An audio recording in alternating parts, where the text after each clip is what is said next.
ఓం సమర్థ సద్గురు సాయినాథాయ నమః.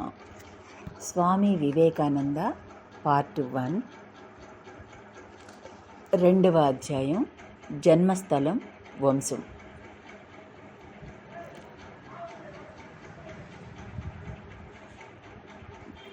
స్వామీజీ సోదరుడైన మహేంద్రనాథ్ దత్త గారు వివేకానందుని గురించి ఈ విధంగా అన్నారు. ఒక వివేకానంద ఒక్క రోజులో ఉద్భవించడు. వంశానుగతంగా కుటుంబంలో పాదుకొన్న ఉన్నతోన్నత గుణగణాల వలననే ఉద్భవిస్తాడు అని. ఇప్పటిలా నాడు కూడా సిమూలియాపేట బాగా రద్దీగా ఉండేది. వాడుకగా సిమ్లా అని పేర్కొనబడే ఈ పేట ఉత్తర కలకత్తాలో ఉంది. క్షత్రియ వంశస్థులైన దత్త కుటుంబం అక్కడ బాగా ప్రాచుర్యం వహించింది. సంపద, చదువు, దానధర్మాలు, స్వతంత్ర చింతనా ధోరణులకు ఆ కుటుంబం పేరెన్నికగన్నది. సిమూలియాలో రామ్మోహన దత్త జీవిస్తూ వచ్చాడు. ఒక ఆంగ్లేయ న్యాయవాది వద్ద ఆయన ప్రధాన గుమస్తాగాను, వృత్తిలో భాగస్వామిగాను ఉండేవాడు. వృత్తి ద్వారా బాగా ఆర్జించిన ఆయన తన బంధువులతో కలిసి గౌర్మోహన్ వీధిలో ఒక ఇంట్లో నివసించసాగాడు. దానిని ఇల్లు అనడం కన్నా పెద్ద భవనం అనడం సముచితంగా ఉంటుంది. ఇంటి ముఖద్వారం బ్రహ్మాండంగా ఉండేది. లోపల సైతం పెద్ద స్తంభాలతో, అనేక గదులతో ఒక రాజభవనంలా కనిపించేది. రామ్మోహన్కి దుర్గాప్రసాద్, కాళీప్రసాద్ అనే 2 కుమారులు, కొందరు కుమార్తెలు కలిగారు. తన 36వ ఏట కలరాసోకి రామ్మోహన్ మృతి చెందాడు. దుర్గాప్రసాద్ పారసీక, సంస్కృత భాషల్లో చక్కని పాండిత్యం గడించాడు. ఆయన ఒక దివాను కుమార్తె అయిన శ్యామసుందరిని వివాహం చేసుకున్నాడు. న్యాయశాస్త్ర కోవిదుడైన ఆయన కూడా తండ్రిలా బాగా ఆర్జిస్తాడని అందరూ ఆశించారు. కానీ అందుకు మారుగా ఆయన సన్యాసి జీవితంపై మొగ్గు చూపాడు. ఒక కుమారుడు జన్మించిన కొద్ది కాలానికే సర్వసంగ పరిత్యాగం చేసి ఇల్లు విడిచి వెళ్ళిపోయాడు. అప్పుడు ఆయన వయసు 25 ఏళ్ళు. 1835లో జన్మించిన ఆ కుమారుడే స్వామి వివేకానంద తండ్రి అయిన విశ్వనాథ దత్త. విశ్వనాథ్కు 3 ఏళ్ల ప్రాయంలో తల్లి అయిన శ్యామసుందరి బిడ్డను తీసుకుని కాశీయాత్రకు వెళ్ళింది. రైలు బళ్ళు లేని ఆ రోజుల్లో దాదాపు 500 మైళ్ళు పడవ మీద పయనించవలసి వచ్చింది. కాశీని సమీపిస్తుండగా విశ్వనాథ్ అకస్మాత్తుగా గంగానదిలో పడిపోయాడు. బిడ్డను రక్షించడానికి క్షణం కూడా తటపటాయించకుండా ఆమె కూడా నదిలో దూకేసింది.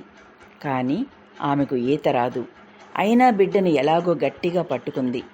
తల్లి, బిడ్డలు నీళ్లలో మునిగిపోతున్న సమయంలో హఠాత్తుగా ఒక వ్యక్తి నీళ్లలోకి దూకి ఆ ఇద్దరినీ సురక్షితంగా తీరానికి చేర్చాడు.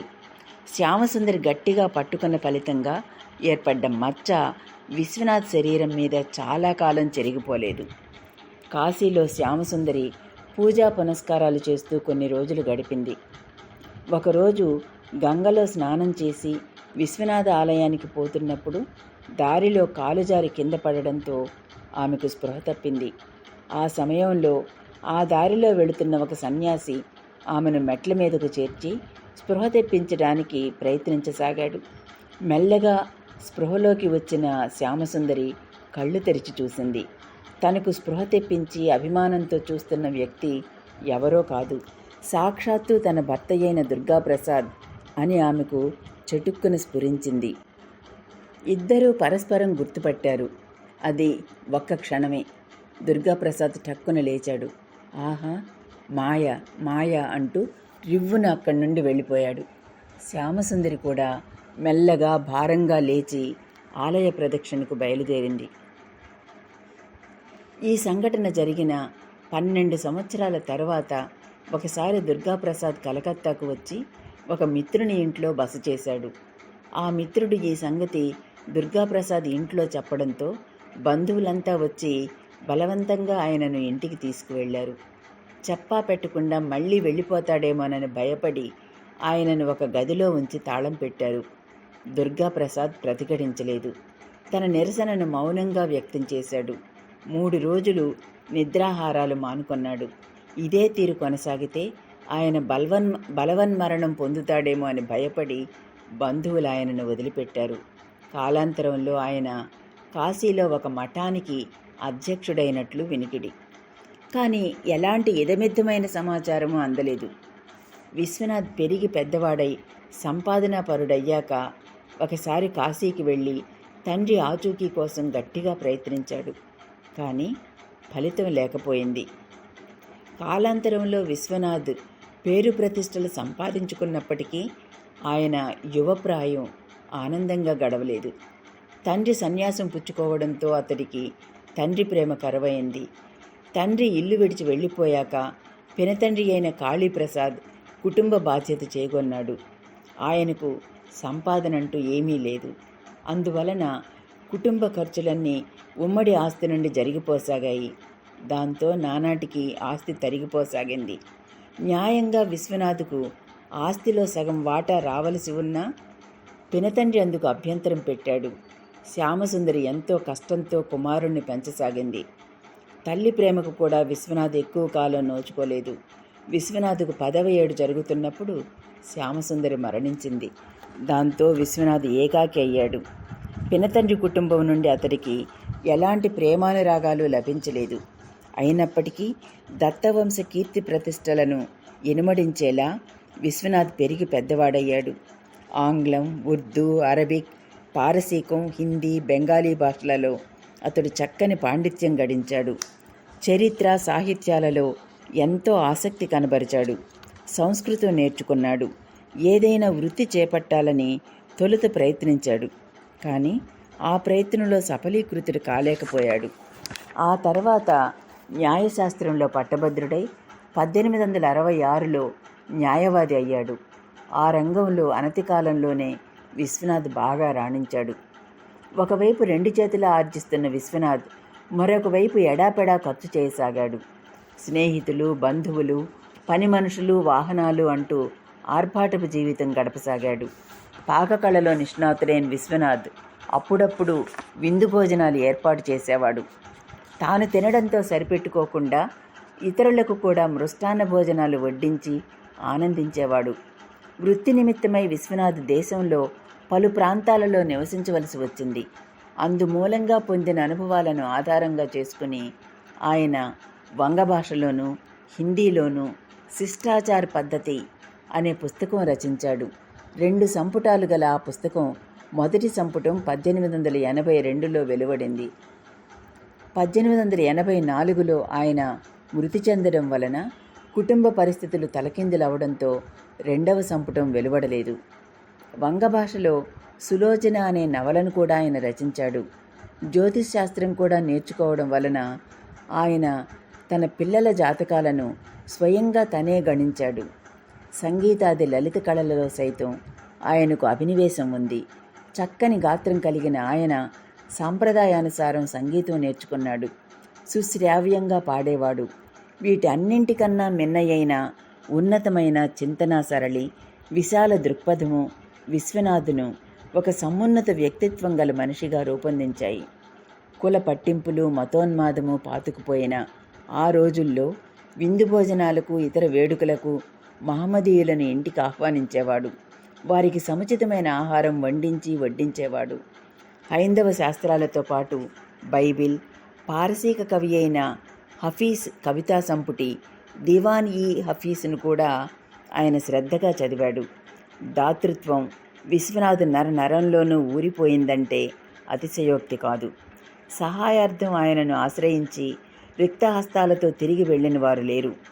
దాన విశ్వనాథ్ అని ఆ ప్రాంతం వారు ఆయనను పేర్కొనేవారు. బంధుమిత్రులు పలువురు ఆయన ఇంట్లోనే బస చేసి ఆయన ఖర్చుతోనే విద్యావంతులయ్యారు. నా కుమారులను గురించి నేను చింతించాల్సిన పని లేదు. వారి భవిష్యత్తు వారే చూసుకుంటారు. అందుకు కావలసిన తెలివి, శక్తి వారికి ఉన్నాయి. కానీ పేదలకు ఆ శక్తి లేదు. వారికి మాత్రమే సహాయం అవసరం అనేవాడు.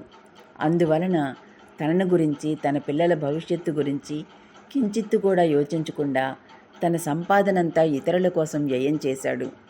కానీ విశ్వనాథ్ దాతృత్వాన్ని బంధువులు కొందరు తమకు అనుకూలంగా ఉపయోగించుకున్నారు. వారు ఎలాంటి పనిపాటలు చేసుకోకుండా హాయిగా తాగుతూ వినోదిస్తూ కాలం వెళ్ళబుచ్చారు. ఇలా తాగుబోతులకు, చరిత్రహీనులకు నీళ్లలా డబ్బు ఖర్చు చేయడం పెద్ద కుమారుడైన నరేంద్రుడు ప్రతిఘటించాడు.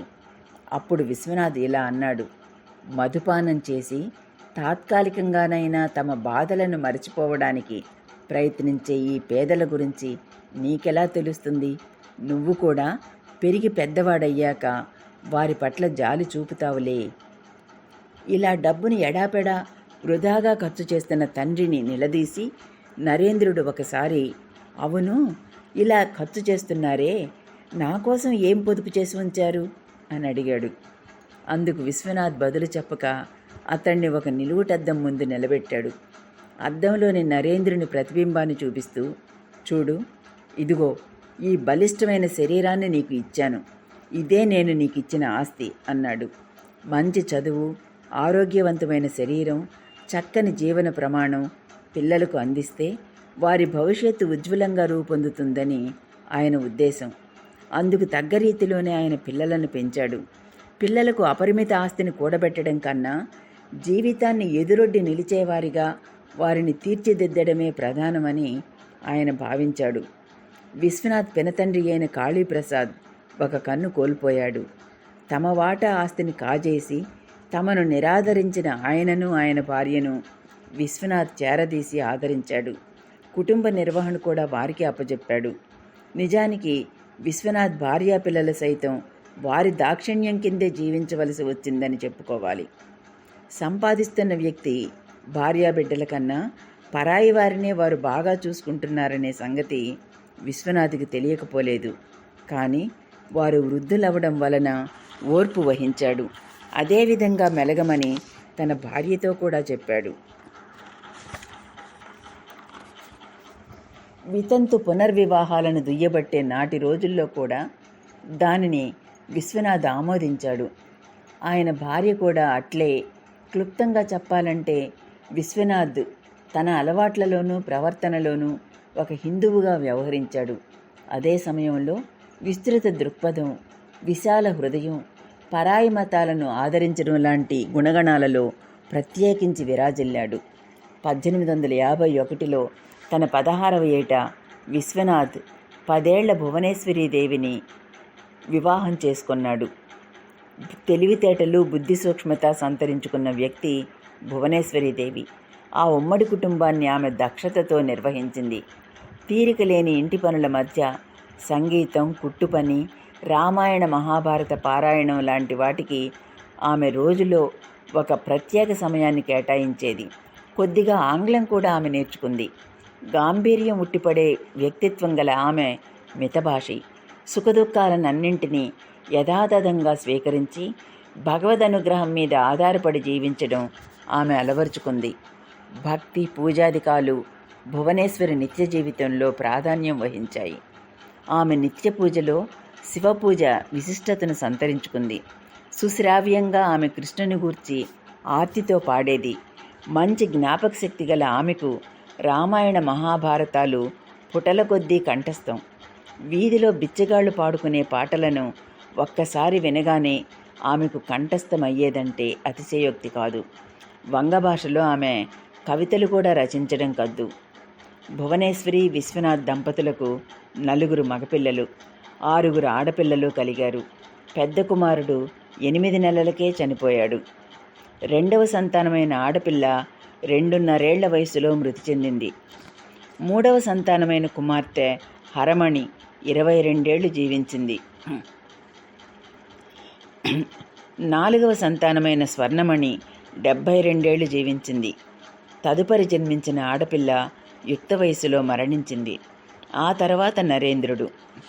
ఆ తర్వాత జన్మించిన కిరణ్ బాల 16 ఏళ్లు జీవించింది. ఆమె తర్వాత జన్మించిన జోగేంద్ర బాల 22 ఏళ్లు జీవించింది. చివరగా మహేంద్రనాథ్, భూపేంద్రనాథ్ జన్మించారు.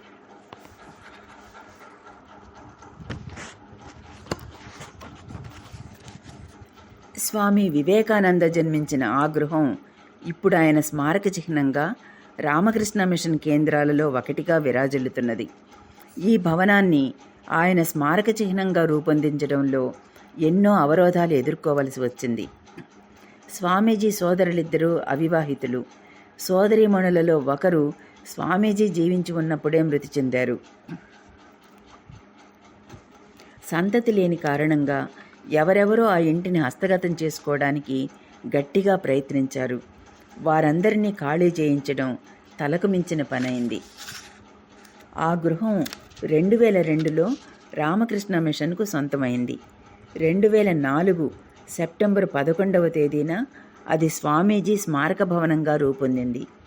స్వామీజీ రోజుల్లో ఎలా ఉండేదో అచ్చం అలాగే దానిని తీర్చిదిద్దడంలో ప్రత్యేక శ్రద్ధ తీసుకున్నారు. ప్రస్తుతం ఆ భవనం అనేక సేవా కార్యక్రమాలకు నిలయమై ఒప్పారుతున్నది. 2వ అధ్యాయం సమాప్తం.